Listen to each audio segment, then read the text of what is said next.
Bonjour tout le monde, bienvenue pour les nouveaux arrivants. Alors en fait, je voulais vous faire une vidéo pour vous présenter un oracle que j'ai utilisé, un tarot d'ailleurs pour être plus précise, que j'ai utilisé pour les signes au mois de juin.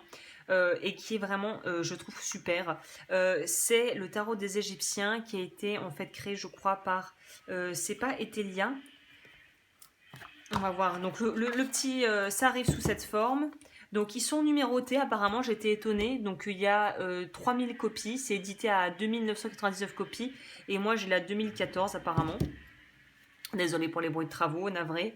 Voilà, je crois que c'est le Ethelia, enfin en tout cas, il me semble, hein, ça m'étonnerait pas. Oui, Ethelia.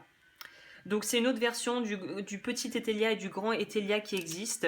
Voilà le coffret, c'est tout à fait sommaire, hein.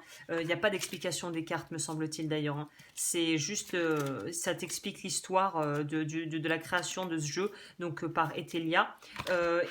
Du coup, en fait, c'est un très très bon tarot, je trouve, parce que il est hyper complet. C'est-à-dire pour moi, c'est un très bon mix entre Sibylle, entre tarot et entre le normand. Donc c'est hyper complet, on peut les lire à l'endroit, à l'envers, les bâtons et les baguettes. Il y a aussi références évidemment mythologiques, grecques et romaines. On voit bien que c'est très imprégné par l'énergie et les connaissances aussi, et l'aspect plutôt ésotérique, presque un peu mystique de son époque, à savoir des années donc du début non, après, presque fin du 19e siècle, hein, 1875. Vraiment, moi j'adore, hein. Très clairement, ça me parle beaucoup. Quand je l'ai vu, j'ai tout de suite su que c'était pour moi.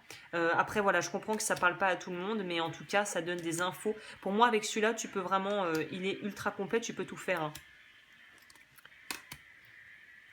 Donc, il y a bien, comme un tarot classique, 78 cartes.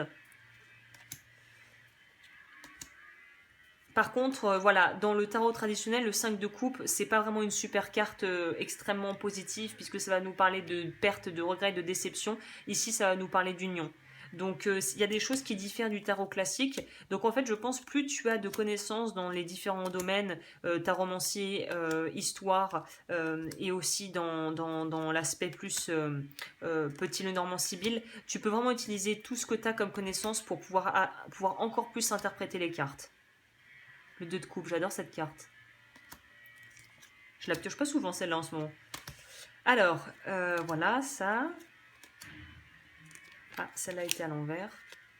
Donc au début, on est un peu perdu, je vous le dis, hein. Quand j'ai commencé à utiliser les chiffres, alors c'est quoi l'envers, c'est quoi l'endroit, il y a beaucoup d'informations, mais puis une fois qu'on prend le pli, ça devient rapide, on comprend vite. On a le diable, la justice. Ça reprend aussi les lames majeures du tarot, hein, bien sûr, et les mineures, mais ça veut pas dire la même chose.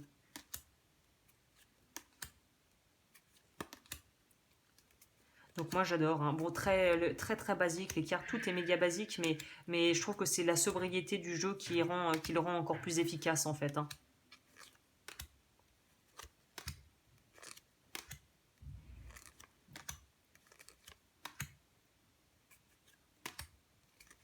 C'est dommage qu'ils aient pas publié avec, je trouve, voilà, le soleil, on a la gloire, Osiris, ou le soleil. C'est dommage qu'on n'ait pas un vrai livre explicatif des cartes. Si quelqu'un connaît, j'ouvrirai les commentaires. Si quelqu'un connaît, n'hésitez pas à me faire partager, parce que c'est vrai que un vrai livre sur le sujet, ça pourrait aider, je pense, ça faciliterait les choses, c'est sûr. Voilà, bah écoute, si ça t'intéresse, le lien pour te le procurer est en barre d'infos. Et moi, je te retrouve bientôt. Et j'ai d'autres playlists d'oracles si tu veux aller regarder et jeter un coup d'œil. Je te dis à bientôt.